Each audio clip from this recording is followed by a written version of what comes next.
And it is now my pleasure to introduce the panelists for today's Power Plenary. I want to remind you to use your laptop, your desktop, or your mobile device to access slido.com and enter the meeting code 58115 before we get started. That'll allow you to ask questions during the session. This plenary will be a very provocative discussion on the challenging and complex topic of transportation and equity. And we are privileged to have several thought leaders here to help us understand more about this topic. Our speakers are Tamika Butler, Esquire, who is principal at Tamika L. Butler Consulting, LLC.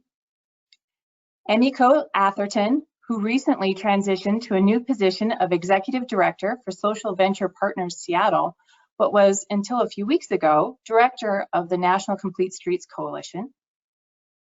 And our third panelist is Meghna Khanna, Senior Director, Countywide Planning and Development Mobility Corridors for the Los Angeles Metropolitan Transportation Authority. So thank you all for joining us here today. We really appreciate it. And we'll go ahead and get started. And the first thing that I'd like to ask each of you to do is give a brief introduction of your background and a little bit of history about how you got involved in transportation and equity.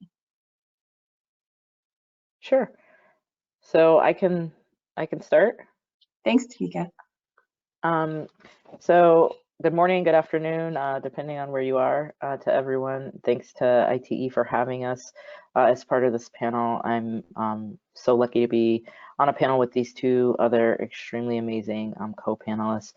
My background that brought me to transportation is varied, and I think the through loop for me is really social justice and centering the experience and voices of folks of color, particularly Black folks, queer folks, and frankly, just folks who have been historically oppressed. And because of that, I think it's important for me to start by saying that, you know, everything we do when we think of transportation, environment, we should be centering the experience of those folks, because it is on those folks' back that much of the work we can do is possible. So as I sit here on stolen Tongva land, I just want to acknowledge that this is going to be a conversation where we're constantly coming back to Black folks, Indigenous folks, people of color, folks with disabilities, and that's really important. And so for me, that started in a legal career. I was a civil rights lawyer at a legal aid organization representing low-income, undocumented folks of color, focusing on race, LGBT issues, sexual assault, domestic violence issues, and then folks who were being discriminated against because they were queer. I quickly realized that being a lawyer wasn't quite for me. You know, my Midwestern sensibilities, being a Nebraskan, I didn't quite like all the litigious and back and forth. And so when I moved to LA, I was first working at a public health nonprofit focused on millennials and the Affordable Care Act. And then after having an experience of racism and really shaking me at a foundation, I said, I need something lighter. I need something that's going to lift my spirits. I love riding my bike. The Bike Coalition is hiring. Why don't I apply? And by chance, I got the job at the Bike Coalition, and that really opened up for me the whole world of urban planning, transportation, built environment, and the fact that that is really a social justice issue that folks don't talk about, but that so much of freedom and justice and liberation is tied to how we're able to be mobile and move about. And so I've done everything from running nonprofits to working at a private consulting firm as a planning director and a director of equity and inclusion. And about a month ago, I started my own firm, Tamika L. Butler Consulting, where people always ask, what does your practice look like? And for me, the best answer is it looks like a practice where I can authentically be myself as a genderqueer Black woman and show up and really center that and center my joy and the joy of the people we're serving and all of our work. And so I'll stop there. Great, thank you so much, Tamika. Emiko, would you like to go next? Sure, and good morning or good afternoon to all of you as well. I am joining you all from Seattle, which is my hometown, but just a new recent resident as I've been in DC. So I have to admit, I'm not sure what time zone I am in anymore. But thank you so much for having me. I'm really honored to be with all of you and really the amazing people on this panel.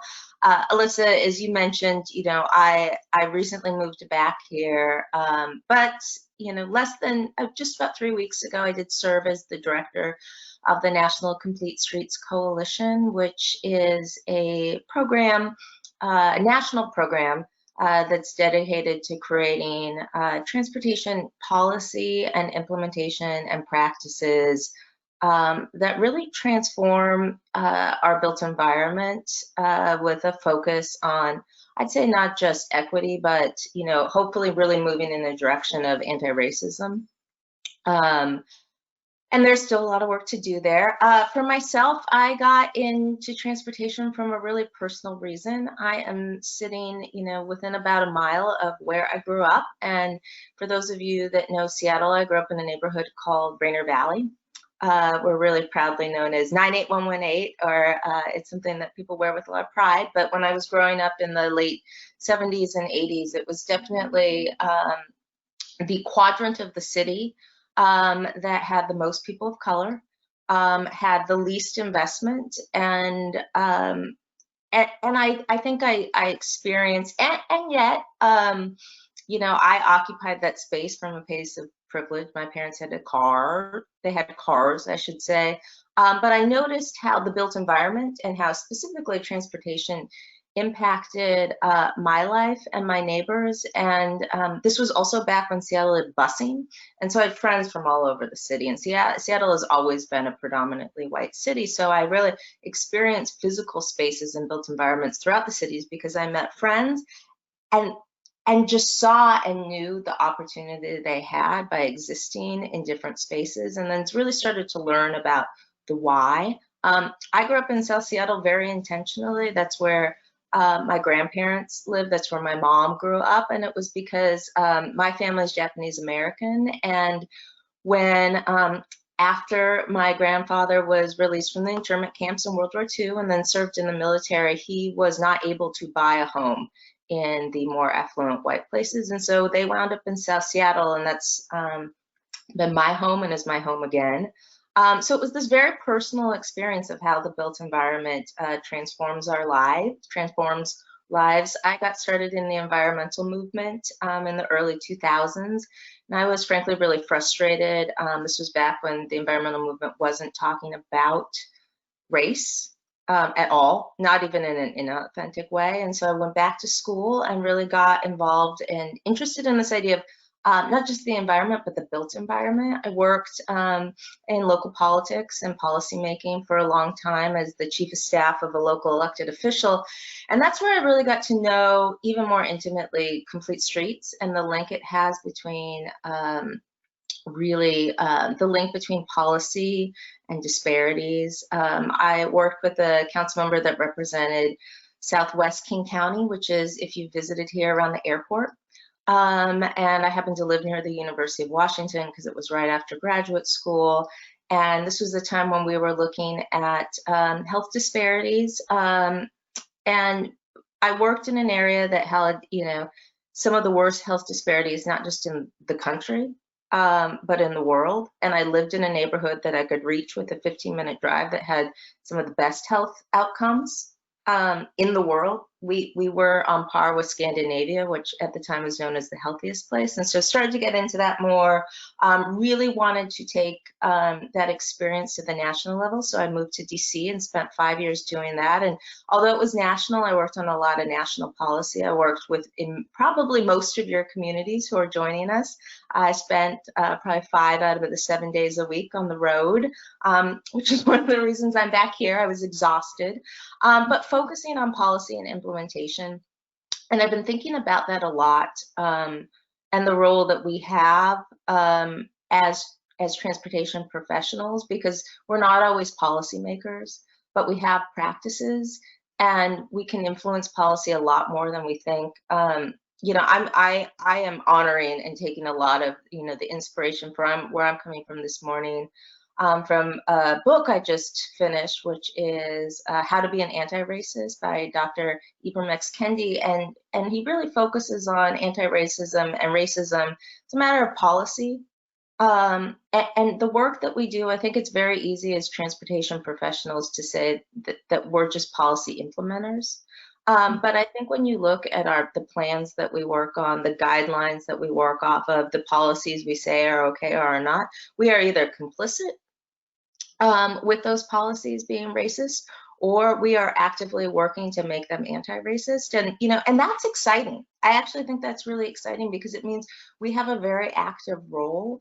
And that's why I continue to be such a big fan of policy and practices, because, and really, I know this is just my introduction and I probably talked too long, but really, I mean, I think that's why I do this work and why I'm excited to have that conversation for you, is with all of you, is really, although we're not the people, voting on the policy, we are actively implementing and practicing and holding it up. And I think we all have a really big opportunity.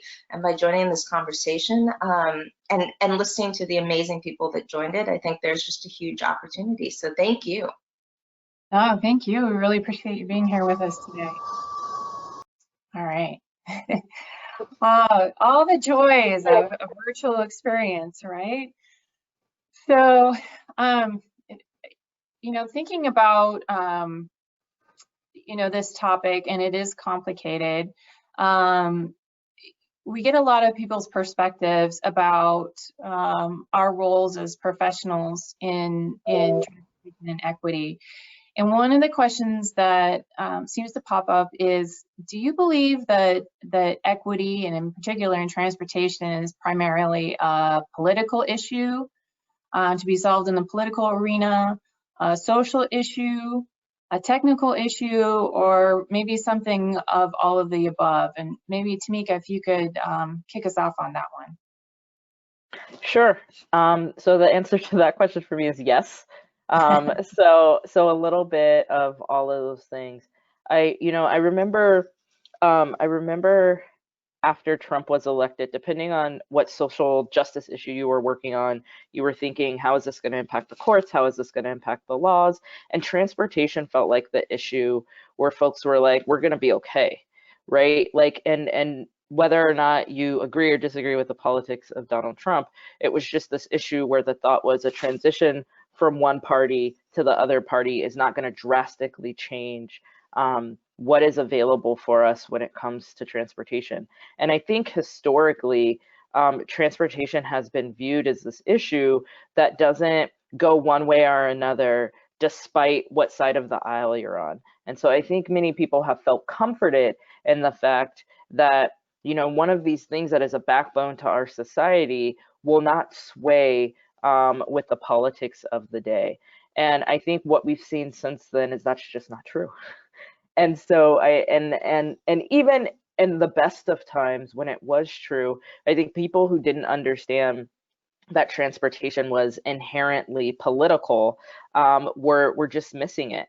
Any of us who have to Emiko's comments, any one of us who has tried to implement a project knows that it just takes one elected official to be like, nope, I'm going to shut this down, right? And that elected official's party may not matter, but that doesn't mean that that's not a political process. That doesn't mean that politics don't impact it. And then when you layer on top of that the things, again, that I just believe everyone should be thinking about in all of the decisions they make, social and economic equity and mobility. How do we talk about economic mobility without transportation mobility? How do we talk about social justice without transportation justice? How do we talk about COVID and essential workers without talking about transportation? So again, these are things that perhaps should not be political, but they are, and they are tied to, it seems like, what people's beliefs are. And when people say, well, it's just because there's so much funding involved in transportation, and so even if I'm socially progressive, I'm fiscally conservative, My argument to you is if you say you're fiscally conservative, what you're actually saying is you don't care about low-income Black and brown people because they need resources, and those injustices that have been laid bare by COVID and by, you know, the most recent strings of murder of Black folks by cops is showing us that these issues have always been there. They may be being laid bare, or people may be opening their eyes for the first time, but they've always been there. And so when we think about transportation and where it fits into the social fabric of these other issues, it is intrinsically linked, and it is a huge part of all of it. And then, you know, the last piece, the technical piece, I do think the technical piece, when you think about social equity, you have to think about the technical pieces. And so Brittany Brown is a talented kind of plangineer out of, she used to be at Oakland Department of Transportation. And when she was with Oakland Department of Transportation, they put a bike lane down the center of a street. And they painted it, you know, vibrant colors because that's what the community wanted. Based on the way those, you know, Black folks like to be seen and like to ride, that's what they wanted. And so someone who's doing technical work who may say, well, the AASHTO guide tells me that it needs to be this width and it needs to be put here and it needs to be this color. We need our technical folks to start thinking about equity as well. Because I think too often in our industry, folks think that technically equity can be ghettoized to the outreach part of your project and that it doesn't have to inform the technical part of your projects. But if the technical folks don't start realizing that, again, to Emiko's point, you're either, you know, exacerbating and perpetuating the inequities that have been there for a long time, or you're actively fighting against them. And folks have to start asking themselves, what side of this historical moment do they want to be on? It's not enough to say, well, I know back in the day there was redlining and there were highways and there were all of these things. Yes, it's important to know history and you should know those things, but it's also important to realize, I was on a panel last night with a talented commissioner, planning commissioner from Vancouver, Amina, and she said, every day we're making history. And that's so true in these projects and these plans and this infrastructure that we're building. You have to realize that you are part of making history of the impacts that are going to be on these communities. And so are you perpetuating racism and white supremacy and inequity, or are you fighting against it actively? I think that is such a great point, is recognizing that there were mistakes made in the past. But what we're talking about now is going forward, and we don't want to perpetuate some of those same problems going forward, and that's what's so important in the design. Emiko, did you have anything you wanted to add to that? Sure. You know, to build off Tamika's answer, well, actually, I would say yes, and I think it's all political. I think technical is political. I think social is political. I mean, you know, I came from politics.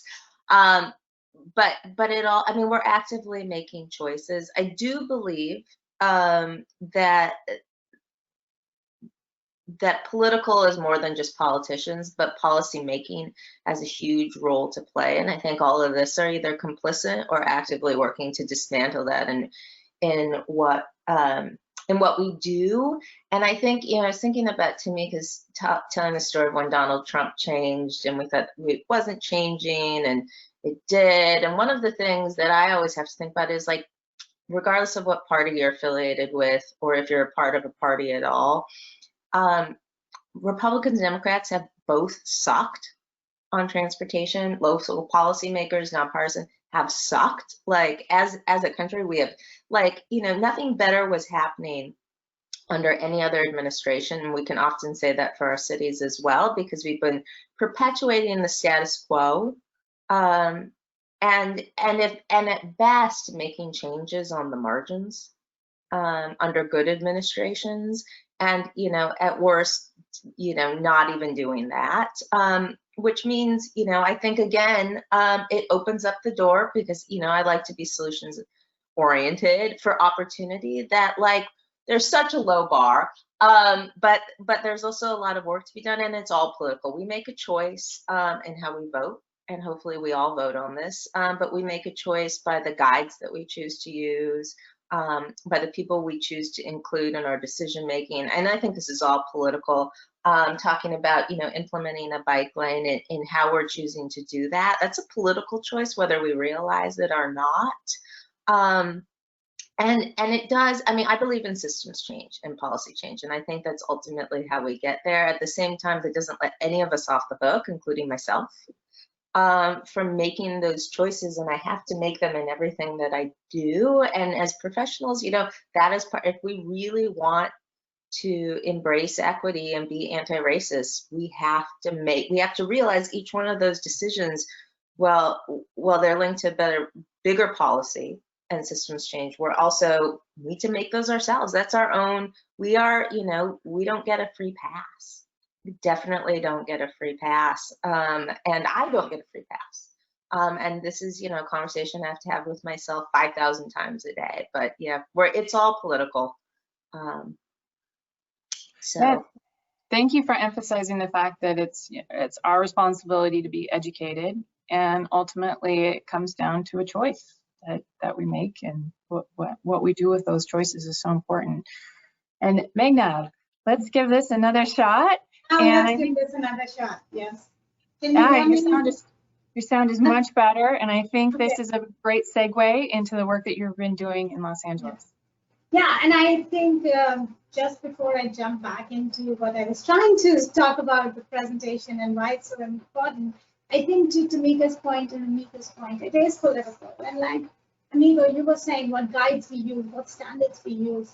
I think that's where, as a transit agency, for the longest time, when we are designing transportation systems, we've been using these guides and standards which were written without considering minorities, without considering women's preferences, because I think the data, the key data that we were getting, we were not even disaggregating to understand where these subtle differences are. So, and I think with that point, I just want to jump into the effort that we have been doing. I know this is a bigger issue that we are trying to tackle today, but this is like the first step that we've taken to understand that data set. So I will go back to where I was, just talking about understanding how women travel. I think the key thing we wanted to do with this study was to identify those mobility barriers and challenges, and then shift from the gender neutral planning that we have been doing for the longest time, because what we have been doing, we've been collecting this specific data, which is very catered to those peak hours when men are traveling, forgetting about how minorities or women, they actually have a different travel mode, different travel time. So we just wanted to make sure that we were collecting this gender-specific data to ensure equitable outcomes in the planning and operations of our service. And I think for this study, we took a very unique approach. I don't want to spend a lot of time on it. We use those traditional methods, but the interesting thing we did was we actually conducted participatory workshops with women with disability, women experiencing homeless, the immigrant women, because they are the most loyal customers of our transit system. And through whatever studies, through whatever standards we are trying to set generally, this is the group that is generally left out. So we try to collaborate with community-based organizations. We actually did like a storytelling exercise with them rather than asking just unique questions, just to get their perspective into the study. And I have to say, our study basically looked at key findings in these 6 different categories. And for purposes of our discussion, I just want to highlight a few key points. That public transportation system, more often women are making more trips, which, there is some research that was done back in the days by different universities, but none of the public transit agencies have taken this into consideration. That either women are making 7 or more trips, and sometimes women are making 0 trips. So either women have access to transportation or they have no access to transportation. And also, interesting thing is that most women still are making majority of their trips related to household serving trips, and also women tend to travel outside that rush hour. So again, going back to transportation, the way it has been designed for ages, we have been catering to men who are making more trips during these rush hours, while women tend to travel during off-peak periods because, again, they are doing these part-time work, and this is where our transit service generally drops. And also, one key thing that I want to talk about, which we noticed at LA Metro, that women ridership has continued to increase both on the rail system and bus system over the years. Yes, the overall ridership has declined, but women participation or women percentage of transit riders continues to grow on our system. And this is where I always tell people, this is the key reason we need to focus on understanding how women are traveling in the system. And most women are traveling during 12 to 4 p.m. and they are making these trips which are 10 miles or less. And one interesting thing I do want to emphasize, 57% of our female riders bring their children onto our transit system. And I have to say I'm point some percentage because I now very proudly before COVID have taken my 14-month-old on the transit system. And then women, actually, when they're traveling in the transit system, safety is a key concern for them. And I think most transit agencies talk about safety, but they haven't addressed the issue that women face on transit system. Women do not want to see more technological solutions. We keep talking about CCTV cameras. Women actually would prefer more transit police nearby, but again, going back to that whole equity issue, our transit system goes through various geographic areas, so that policing has to be a very sensitive topic. We don't want to over-police our transit system, but at the same time, women feel comfortable when they see more people nearby. So maybe there is an approach to this solution. And also talking about access in terms of vehicle design, and then going back to the standards we've been following for our bus stop designs or vehicle design. These buses are generally not designed to accommodate for women who are traveling with granite parts and strollers. Just to give you an example, most of the transit agencies don't even allow unfolded strollers onto the buses. So imagine a woman trying to bring a kid onto the bus, struggling with the bags, struggling the stroller, the kid, trying to fold that stroller.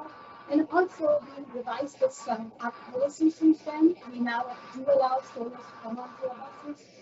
But at the same time, the narrow aisles cannot accommodate for these strollers. So I think it's just like revisiting these policies that have been in place for the longest time. But we have never looked at the data to understand how these different groups are using the system and then trying to design the system to meet their needs. So I have to say this is the first step that we have taken in understanding how women travel by just collecting the data. And for the next step, we do want to break it down and get more data on LGBTQ and minorities. And then we want to develop an action plan talking about those policies.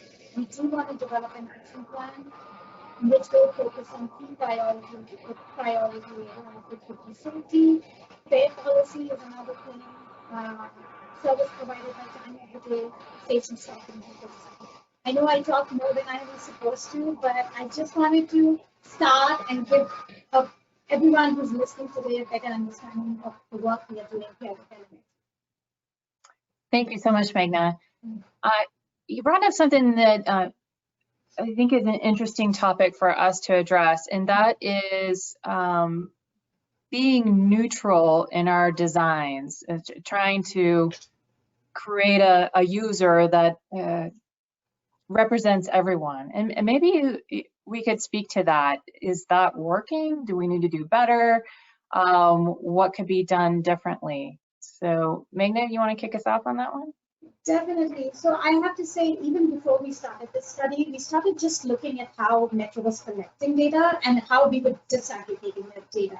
And it's so interesting that Metro, as an agency, transportation agency, we collect so much information when it comes to ridership, when it comes to micromobility, whether it comes to bike. And the interesting thing was most of this data was not even being disaggregated by gender. It was just like, a general brush approach where you collect the data, you see, okay, these are the factors, but without understanding how basically these different groups have been using a system, or what are their responses towards safety, sexual harassment, or even bites. And I think that's where we wanted to break the norm. We wanted to just shift from the gender neutral planning and try and understand this gender specific planning approach, where we are trying to understand, is there specific travel choices that women are making because our transit system doesn't even cater to them because they're traveling off-peak where the bus services usually drop, or the bikes that we are very proud of. And I know I've said this to our departments who work on the bike program, but that bike doesn't even accommodate for women carrying bags and strollers. Could we make that basket just a little bit bigger? The bike lanes that we've been designing all around the city. And LA is like, Tamika, as you know, it's not a very bike-friendly city, but women who want to take their kids and the first last mile we keep talking about, they don't feel comfortable putting their kids' life in danger, riding on city streets where the bike lanes are designed for most avid riders, but not for a family. So I think those are the things we wanted to break the barrier and just like start focusing and start looking at all our policies in the gender perspective. So shifting from the gender neutral planning approach that will be done all over by different transit agencies. Thanks. Tamika, any thoughts on this design neutral user? Yeah, I think neutrality is a concept that is deeply steeped in centering whiteness, centering maleness, straightness, centering folks who have no physical or mental disabilities, because those folks have lived a life where they can do things and say, hey, I'm just being neutral, and that's believed. I think when you are a woman and you wear a certain outfit that is neutral, other people determine that they can say you're dressing in a provocative way. When you are a Black person and you're just running in your neighborhood, or you're just a kid eating Skittles, or you're just a kid playing in the park, or you're running away scared, people can determine that that is not neutral, but it is actually aggressive. When you are a woman, particularly a woman of color, who asks a question, you can be interpreted not as a neutral question, but as having a tone, right? And so this idea that anything can be neutral, let alone design, engineering, planning, is a concept that centers the experiences of straight white men who have historically had power and have been able to convince other people that when they do things that are problematic, they're just simply neutral. And I think for those of us who don't have that privilege, we understand that nothing in this work is neutral. We've all talked about these guides that are being put together by planning firms, by agencies. Who's around the table putting those things together? We are all talking about technology and smart cities and autonomous vehicles. But when reports come out that those vehicles have trouble detecting darker skinned people, that's not just neutral technology that was coded. Folks who coded it, who sit around the table and don't look like me, aren't gonna realize like, yo, bro, I was walking and the car almost hit me. It didn't even see me. Because the folks who are sitting there saying, we're just programming. We're just putting in an algorithm. This is completely neutral. And so I think, one of the questions on Slido is, what are the things we need to check? And I think if you're a person who cares about not just equity, but being anti-racist, and not just being anti-racist, but truly fighting anti-Blackness, you have to realize that this idea, whether it's colorblindness or neutrality, is really just something that only those with privilege can have. And absolutely nothing we do is neutral. And so this is a recurring theme that we've all said multiple times, but if you are not actively fighting to dismantle, then you are aiding and assisting and abetting and doing all of the things to continue to keep certain folks other and oppressed, because our work just simply isn't neutral. And neutral perhaps is only neutral from your perspective. So there's a question that popped up in Slido, and I'm going to direct it to Emiko based on your background in Washington, D.C. and in advocacy. And it says, in transportation planning, federal requirements for environmental justice and Title VI are intended to address equity. Where do these requirements fall short, and what else can we do? Great question, and I'll caveat that there are many experts in the field who work on environmental justice and Title VI. I'm not one of them, but I do think, you know, I am obviously familiar with it, and I think, you know, if anything, it's like the bare minimum, and it's certainly not something. I think, you know, it inherently gets to. We have a tendency and when I use the word we, I'm talking about as a profession, to look at like the check boxes we're filling instead of the goals we're trying to achieve. And I think about, you know, just to NEPA, like that's you know, we have to get through it versus we're working towards having inclusive engagement from pre-planning. And that it's how you know, that we need to stop as a profession looking at checklists as being our kind of ceiling. And those are just, you know, it's like, I have to pay my taxes, but that's not how I manage my finances through the year. You know, there are things you have to do, and that we need to set, and not just aspirationally, but codify higher goals and standards for ourselves. That should be done through federal legislation and rulemaking, but that doesn't preclude local governments from individual planning firms, from departments, from doing that now. And being, you know, again, there's, you know, that is a call for a city council to codify higher standards. Our own guidance that we use sets higher standards. So, you know, it's about, we shouldn't always be trying to just do the bare minimum. And I really think that's what it is. And with that said, you know, there's a lot of value in Title VI and the environmental justice movement, and I don't want to in any way dismiss that. But it shouldn't be where we stop. It shouldn't be where we stop. It's where we start. You know, maybe I'm using my privilege right now and being able to speak, but one of the things, kind of going back to the last question, that's I don't have an answer to, but something for the audience to think about and our panelists is, I love the presentation on kind of, you know, moving away from gender neutral planning and trying to figure out where is the line between centering, you know, centering women, centering the trans community, centering Black people, centering Brown people, centering Indigenous people within planning, and at what point, you know, and it may be semantics, but what is the word that we use for that versus the, I think about from the complete streets, and this is a big challenge we had in complete streets, is that we're creating transportation networks that work for all ages of all abilities. And, you know, that same concept, if we design from 8 to 80, it will serve everyone. And is that enough? You know, is that enough in our field to say we're going to do all ages and all abilities? Well, what does that really mean? What does 8 to 80 mean when we need to call out specifically? We don't need to just center planning for women, but planning for non-binary and planning for the trans community and planning for, you know, and the list goes on. And I think that's a struggle I have for myself is what is, you know, do we have, you know, I'm going back to, you know, do we have a baseline? What is that? You know, if it's not the 8 to 80 or complete streets, what is it? You know, what do we call it? What does it look like?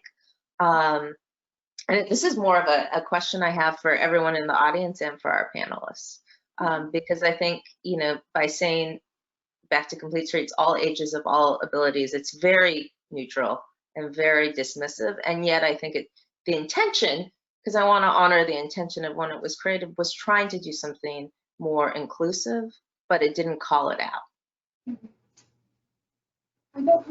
to that point, Emiko, I would say this was a struggle that even, when we started approaching understanding how women travel, the big question was, why are you just focusing on women? But it's like you have to start somewhere. And the fact that we tried to focus on was maybe, as I said, the women ridership continues to increase. They are more dependent on a system. So we were trying to say, if they are the loyal users of a system, why can't, and they're the most vulnerable, listing all the safety concerns and also the fare policy. I didn't get into that, but we noticed most of our women riders are actually living below poverty more than men. So it was more like maybe by designing for the most vulnerable group, we are trying to approach it and address it for, as you were saying, that age group or that whole section of the range that we are talking about. And I know we keep getting questions about what about, certain minorities or certain gender or non-binary? Why aren't you focusing on that?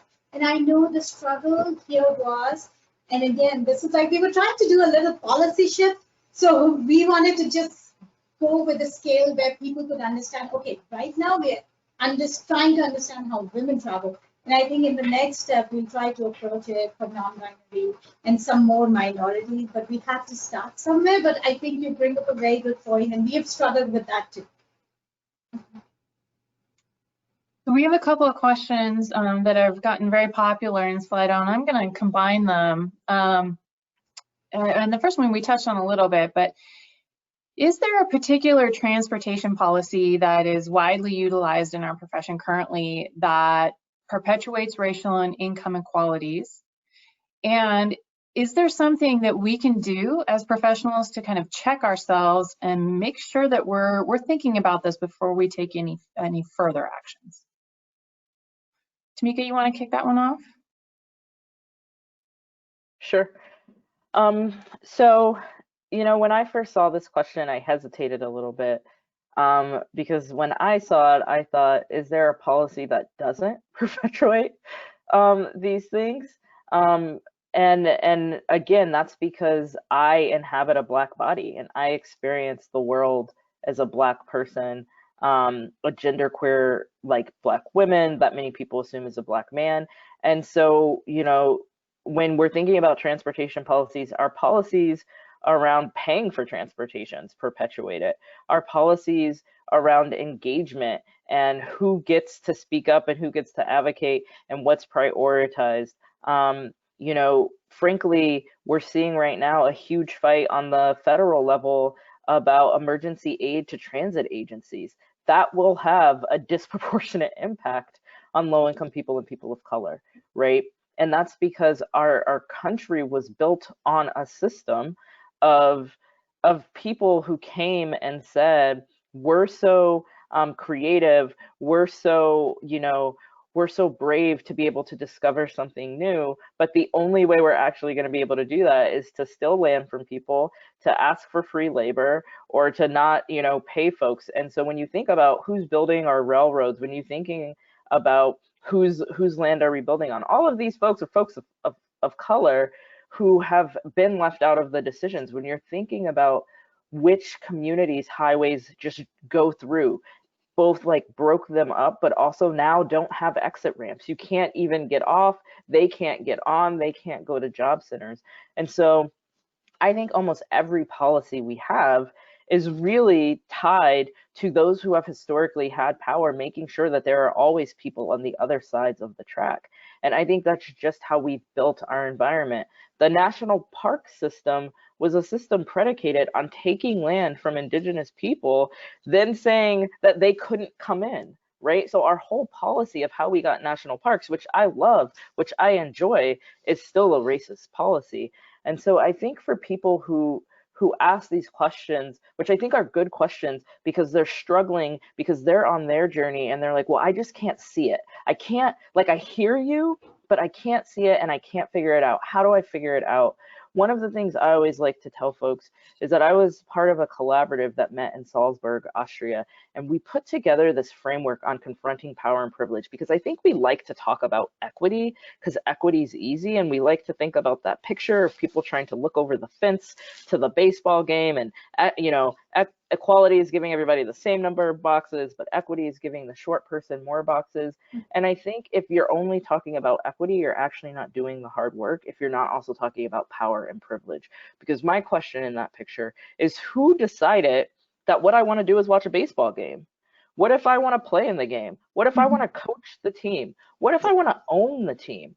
What if I'm a burgeoning entrepreneur and I want to sell peanuts in the stand on the way to launching my business? And so there's still somebody who has power who's saying, I'm determining what you are allowed to do, and then I will give you better access to that.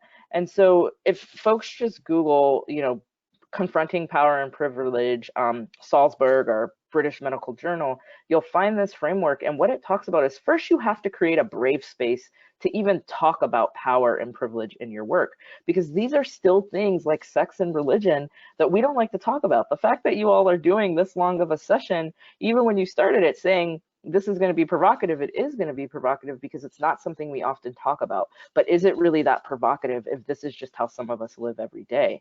And so you first have to create a brave space where people are going to be able to speak their truth and listen really, really deeply to others, and really invite themselves to make mistakes and be generous with that, but to hold themselves accountable to push forward. And after that, when they're thinking of policies, think about how power and privilege play into it. So take a policy and just say, what problem are we trying to solve? What decisions and practices have historically contributed to this problem? When we look at this potential solution, is it going to solve the problem? And who's going to benefit if it's not solved? Who's going to benefit if it is solved? Who's going to suffer if we solve this problem using this policy? And are the people most affected by the problem being represented in the decision-making process? Those are the kinds of questions and the kinds of ways you can check yourself when you're doing this work. And you have to remember that you also have to challenge your privilege. You have to ask yourself where you hold privilege. You have to ask yourself what cycles and actions and processes we keep repeating to try to fix a problem. And we're not really focusing on the outcome. We're not focusing on if this policy is going to help or worsen existing disparities, and who's going to be blamed if it doesn't go well, and who's going to be sacrificed if there's one of these political conflicts. So these are the types of questions you can start running yourself through that, again, many of us who live at the intersections are always asking these questions. And so folks who have the privilege, who don't have to be thinking about this every day, they can really start utilizing some of these things, which frankly require you to take a beat, stop, and ask yourself deeper questions that might make you deeply uncomfortable. I really appreciate you bringing that up, because I think that's one of the things that as an organization, as ITE, we've really struggled with is, it's easy to talk about equity because equity doesn't get into some of those deeper issues. But when you start to talk about anti-racism, anti-Black topics, queer LGBTQ topics, it gets a little more sensitive and people have a hard time talking about that. And I think one of the things that we may struggle with a little bit is, say we generate a statement on one of those topics. Frankly, if I write it, I'm a white lady from Montana writing a statement on anti-racism, and I don't want to be perceived as the great white hope coming in to save everybody. I absolutely don't want to do that. So I really appreciate you bringing up all those points. And I wanted to delve into the topic a little bit about identifying the problem first, because I think as engineers and planners and other transportation professionals, our first instinct is to jump in with solutions. And so maybe Emiko, if you could talk about that a little bit, like are there particular problems that you see out there that we need to talk about, to identify, to flesh out a little bit more before we start diving into those solutions? Yeah, thanks, Alyssa. I think you're absolutely right. I think about a friend of mine, Lynn Peterson, she's a commissioner in the Portland metro area. When she was at WashDOT, just to respond to this, one of the things she really worked hard to do, and Roger Millar at WashDOT is doing now, is rescoping the problem statement for engineers. Because they're all first instinct is to come up with a solution before asking what problem you're trying to solve. With that said, You know, I think it's for me, the answer is complicated. You know, I'm thinking about how I might address this personally, because I have to personalize. One is that, you know, I have to do that work myself and figure out, you know, where I hold my power and privilege. And yet at the same time, that doesn't mean that I'm, you know, we can sit and navel gaze for a couple months. And I think one of the things that we might ask is, you know, as transportation engineers, what is our role, and actually assessing the power and privilege, because we have a ton of power. I'm not an engineer, but that we as transportation professionals have a ton of power and privilege that we don't even recognize that we have in even being able to identify the problem and the solution. So I think you know, it's one, and I'm feeling not very articulated on this, but one, it's trying to figure that out yourself. And at the same time, knowing that there's a lot of people who, you know, if you are working, if you're working on transportation, you're working in the community. We don't build, you know, our streets, you know, void of people. And to really kind of, you know, at the same time you're asking yourself, where do I hold my power and privilege? Having to give that away and start to figure out, like, not this is my goal I'm trying to achieve. Although as policymakers, we do want to set benchmarks and goals like I was talking about earlier. But, you know, what's my role in getting that, you know, getting that done? And I know we see as transportation professionals, safety as often a primary goal. But we do that at the expense of really, we see that as the solution instead of one of the outcomes. And so I think it's about, I mean, I really think it's about who holds the power in the decision making as you do your individual work, and turning back and asking, you know, really not just asking the community what they want, but our role as transportation professionals is the community can articulate, it's not in our language, in our transportation lingo, what they want. And then what is our role in doing that? It might not look like the traditional design. Our role is to ensure that it's safe and that it's providing access, and that it's available for multiple modes. It might not be that we get to design, you know, we are doing the technical part of it, but it's giving up that power to even decide maybe where that project happens at all. And I think that's one of the first things we need to learn how to do, is how to give up that power to make some really powerful decisions, which is one, where those projects even happen, and then two, what those goals are, and to figure out what our role, you know, giving up power means our role might be taking the aspirations of a community and turning that in. We are professionals and we have a unique skill set to turn those into streets, but we don't get to decide the goals of those streets. We're there to facilitate the goals of those. But I think I'd love to hear other panelists' answers as well, because I think the problem is it's really complicated, because you can't navel gaze while you're doing that work, and you have to learn to give up that power, and yet that work never stops. Yeah, so I think there's an important aspect in there, and that's really listening to what people want out of the project, out of the transportation, what it is. And we may have some idea in our heads about what that should look like, but that's not really listening when you come in with a preconceived notion. And so we're looking for the problem we want to solve, the desired outcome, and really our job is to frame that and make sure that it's safe and functional, but that actually how it looks could be, you know, that really is up to the community. Meghna, did you have any thoughts about that? Oh, Meghna, you're muted. I have to say, I do want to follow up on a few things that Tamika said and Emiko said. Basically, you know, going back to the question about the policy, right? Or changing that status quo.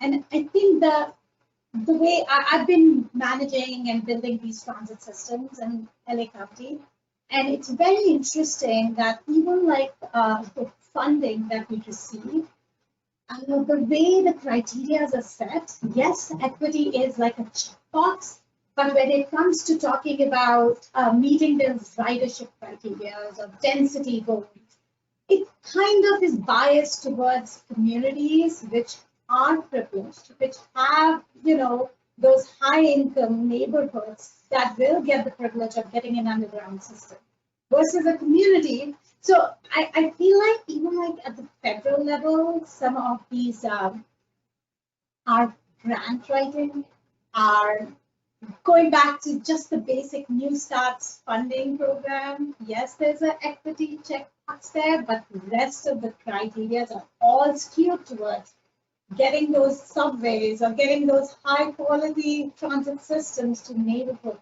which are already privileged. So I think, yeah, creating these equities, minority community percentage or maps, they're not helping us achieve that real concern or question or problem that we are trying to solve. So I think we need to address that at like a federal level and start talking to FDA about some of these criteria as we are having these conversations. But then going back to what Emiko was saying, yes, we need to question the status quo, but NEPA and CEQA, these governing, environmental laws that are driving that, how do we question that? That's my biggest concern. And I think I don't have a solution yet. Like I said, I can ask the question right now because NEPA and CEQA is the guiding document for all our transit programs right now. But has someone questioned that, yes, including a chapter on equity or disadvantaged community, are we getting the same goals that we are trying to achieve? And the questions we are asking right now, are these being addressed as part of our conversation? Yeah, Alyssa, something you said is, before we get to just the solutions, can we take a moment and stop at the problem? And I like what Emiko said about like, yeah, we got to redefine what the problem statement is. But I just want to reiterate that even before we get to the problem, we have to get to that brave space. And I think sometimes people undersell that because it's a little mushier than a problem statement and solutions. But I think when you work backwards, when you think about solutions, again, like going straight to solutions, I say this to my wife all the time, who is a white woman. When you go straight to solutions, that's because you've lived in a world where you were told, like, sometimes things are going to go against you, but mostly if you do this and if you do this and if you go to this school and then you get this job and then you do this thing and you check this box, you're going to be successful, right? And so I think that's why sometimes we like to focus on solutions, because if we just know the outcome we're trying to get to and we can put the steps out in front of us, we can achieve it. But I think what many people learn, women, folks of color, all of us learn, is even when I do all of those things, men are still going to get promoted more than me. It's still going to be easier if I'm white. It's still going to be easier if I don't have a disability. And so this idea of just getting right to the solutions is an idea that is still based in privilege, because you've had the privilege where focusing on the solutions gets you to the outcome you want.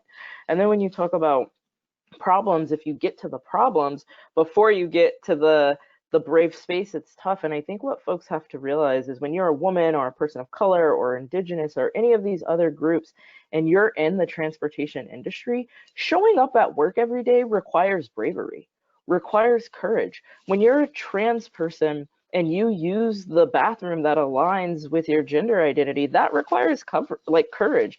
When you are undocumented and you decide that you are going to still go to the doctor because your kid's sick, again, courage. If you wear your hair a certain way or have a head wrap or something because that is what fits with your culture, but people are going to call you unprofessional, it still takes courage to be yourself.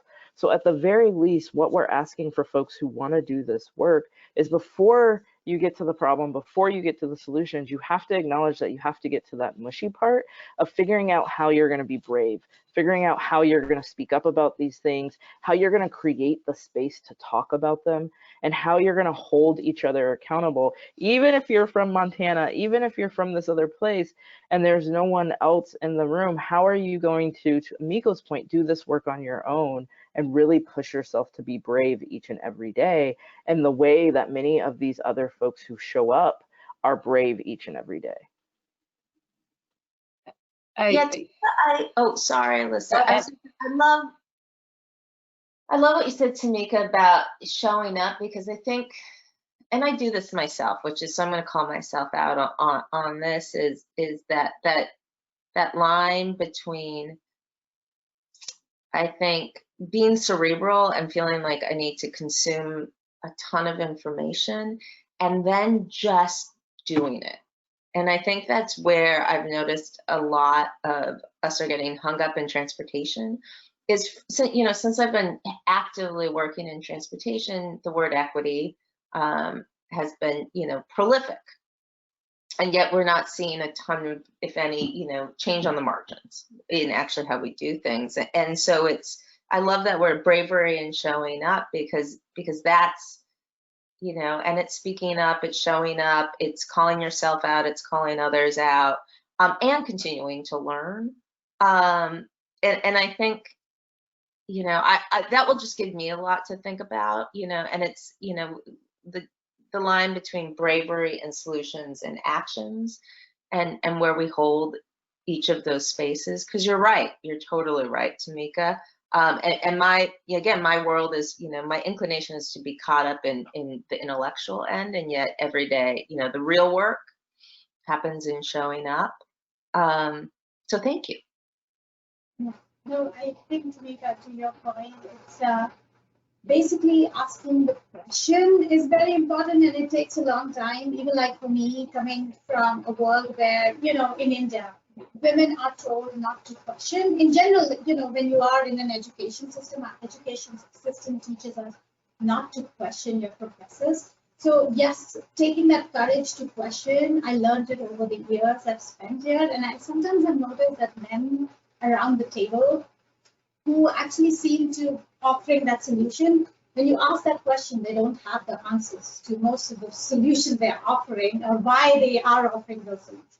So asking that question is important, but I think at the same time, the only issue is that in a position we are in right now, we need to encourage other people also to ask the question, because we sometimes forget that even in this discussion we are having, I think I do want to ask all the attendees who are listening to us, like, what one single action they can take next week, which could change the conversation around equity, even if it's like a conversation they're having at home or having it with friends. So that's the thing I just want to ask everybody to do, like ask that question, even if it's like a simple question.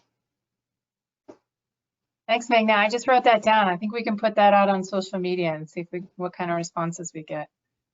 I want to take a little bit different tact now. One of the questions that's popped up is transportation as a professional field isn't as diverse as our communities. We see a lot of diversity in our student chapters, but that doesn't necessarily bubble up into the profession or into the leadership in ITE itself. So how can we make, what are some things that we can do to address this issue? What are some actions that we can take? Is there something we can do to make things more inclusive and more welcoming, and maybe not so scary to be brave for those folks? Any thoughts? And I'll let anybody who wants to start with that, and feel free.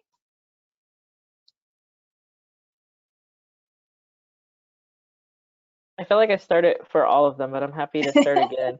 I think Emiko just said it, right? Like it's in showing up and doing it. And I think sometimes when we talk about equity, older white guys are like, so if I'm on the board of an organization, do I give up my seat? And my answer is always maybe you do, but maybe you also realize that you have a lot of influence on this board, and if you're talking about these things, it's going to make it easier for someone who looks like us to get on the board and talk about these things. And because you have so much influence, when your tenure naturally ends, who are you suggesting comes on in your place? And I agree with Meghna. I wrote these 5 questions that I asked my colleagues when I was at Tool to ask themselves every single day. Like, do I understand that not being racist isn't the same as being anti-racist? Like, those two things are different. And why am I so afraid to be brave enough to confront my power and privilege? Like, how am I showing up? How am I doing this? And why am I doing it? Why am I waiting to decenter whiteness just because I haven't experienced something. And I think that's a huge one on data. Just because I haven't experienced it or haven't seen the data, I don't know if I can believe it yet. And I think that goes to what Emiko said about sometimes when we're trying to change an industry or we're trying to change our practices, we're like, well, let's see the data, because that's what we're used to doing on the streets.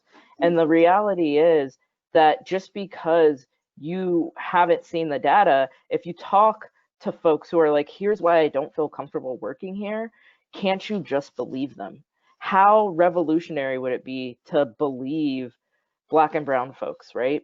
And then what are you doing every single day to force yourself to think about racism and white supremacy, even think about it, because so many of us are afraid to think about it. And if you're not thinking about it, you're not going to hire folks. If you're not thinking about it when you're putting out job announcements and deciding what you list as qualifications, if you're not thinking about it when you're categorizing who is an expert, if you're not thinking about it every single day, then you can't make changes.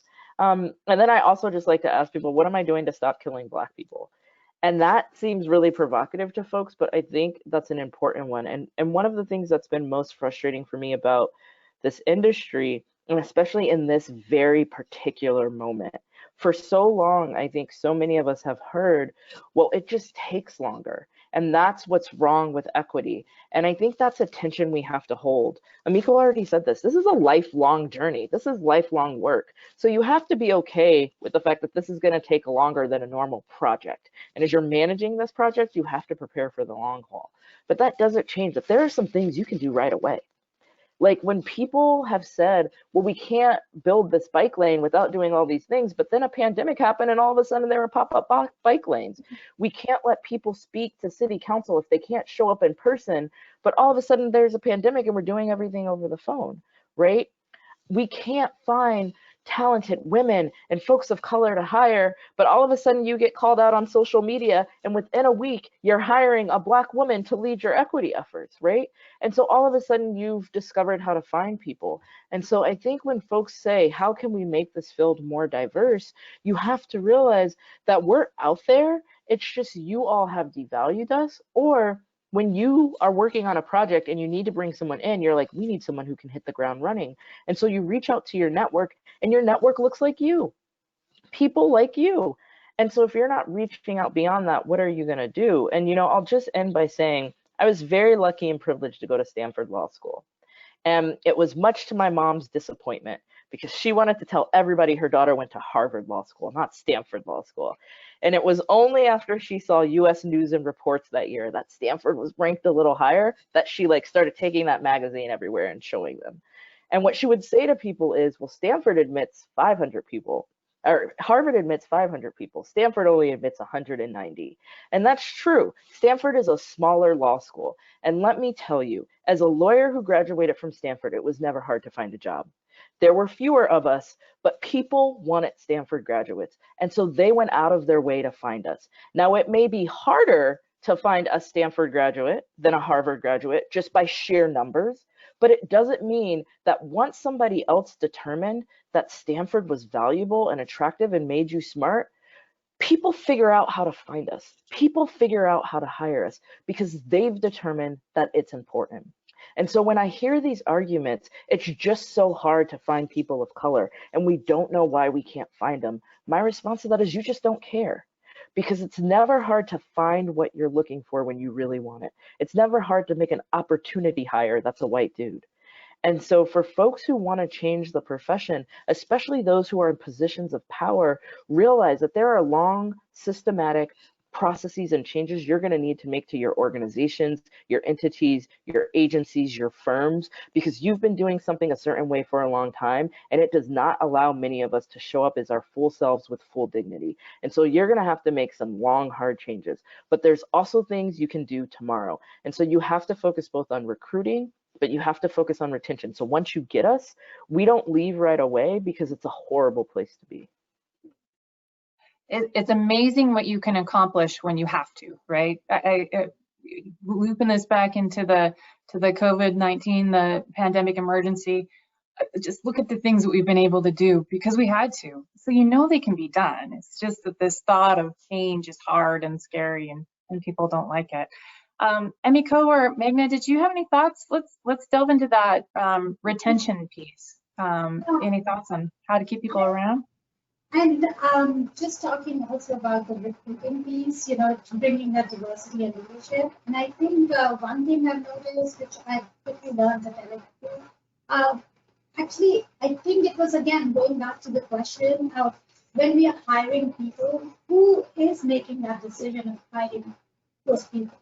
And I think by just questioning that, we were able to change the dynamic of the panel that was making that decision. Because again, if you put three white men making these decisions, going back to exactly what everybody was saying here, they are going to select, and somehow people who are going to be recruiting are going to resonate and select people who look like them or who have same thought processes. So I think it's changing the dynamic of the panel. Who's making that decision is really important. And in addition to that, one simple thing that we noticed, as an agency, sometimes as a public agency, our criteria for those roles and responsibility that are required for a specific position were written back in the days, like in the 70s and 80s. Yes, we make those updates. We add a word like equity here, or we add a word like diversity. But the overall, those criteria can be very disabling for people to apply. Just to give you a small example, one of our job description for a maintenance worker included a criteria which was written back in the days before the forklifts, that you should be capable to lift 40 pounds. As a woman, I'm a small stature. I don't apply, then I read that, and it's like now we have forklifts. So just by removing that, we were able to see so many women applying to that position. So I'm not just talking about equity. I think we just have to look at some of these job descriptions, go back to the who is part of the panel, and also the blind screening. I think one thing we've done in the initial stages when we just received the resumes, we've removed people's name and we're just giving them a number, and that has actually changed the level or the dynamic of the group that makes it to the second tier of interviews. Just some solutions. I know I started talking of the solution, but those are the steps that we have taken, but I wanted to offer that. Thanks, Meghna. So we have about, let's see, we have a couple minutes left. So I'm selfishly, there's so many great questions out there, and I wish we could just keep talking. This is a great conversation. But selfishly, I'm going to throw in one of mine in there because this is an ITE conference after all. So I think our members would be interested in hearing what could ITE provide you to help you in your work? So Emiko, would you like to start? Oh, you're on mute.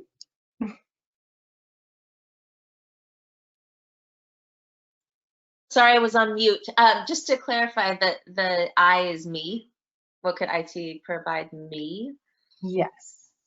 Oh, I mean, so I think what ITE could provide me is I need, you know, as a woman of color, I need more people doing the work that aren't me.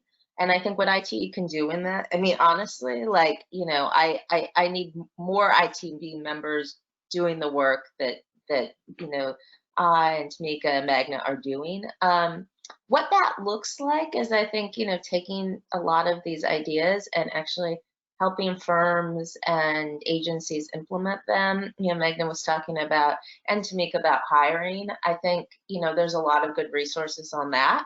The retention we talked about is huge. And, you know, one of the things I keep seeing in the Slido questions is, what do I do if I'm not like the boss? And recognizing, like, you know, there are a lot of things you can do, particularly around things like retention. One is like organizational culture that I think all of us participate. And I say that in the sense of you might be a more junior staffer, but you are holding the power and privilege to decide what are the social activities and what are the ways we're rewarded. I know we did this at the Smart Growth America. And if we're only picking kind of white spaces to celebrate, like maybe a white brewery, you know, a predominant, you know, or we're having, you know, or if we're vocal, so we're speaking up and we're not deferring to our, we might not pause and be quiet for a minute and let someone else who's new speak up, who is newer to the team and is a person of color. I think, but you don't just know how to do that. I mean, if we knew how to do that, it would be happening. And so I think ITE can really work to provide, you know, those continuing tools and resources that are specific to transportation about, like, how do you, you know, what are, and hold conversations, hold conversations that are white spaces to have these, so that it's not just Tamika, Meghna, and I doing the work, because that's what I need most, is more allies and more people doing it, because it means I don't have to, you know, I don't have to do all that work all the time, and I'm not the only one that's asked, and holding those spaces and those resources available for your members. Thank you so very much. You know, I really appreciate that. And I think our members can take that to heart, that we need help in this space, and it's everybody's burden to carry, and we have a lot of work to do. So unfortunately, our conversation has come to an end. I want to thank all three of you so much for this conversation. I've been watching the comments come through, and they're just overwhelmingly positive. I think everybody appreciates what you shared with us today. I think the important point is that this conversation isn't, it may be over for this event, but it isn't over in the long run, and so we still have a lot more to do. So I wish we could all give you a big round of applause, but you get the Mountain District handshake instead. So thank you so much. And we have one last thing as part of this event. I would like to close out our session by turning over the program to Sean Light. Sean is our Vice President and is the Vice President and Chief Operations Officer for CBB Transportation Engineers and Planners, and he's a sponsor of today's plenary. Sean?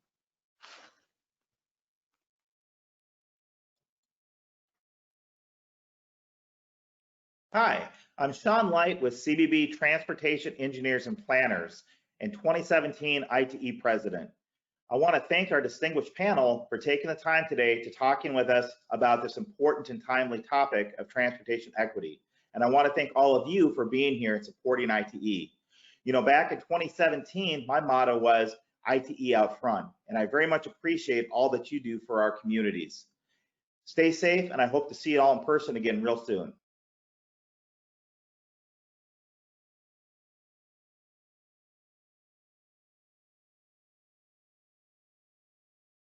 Thanks, everyone. Thank you. Thank you.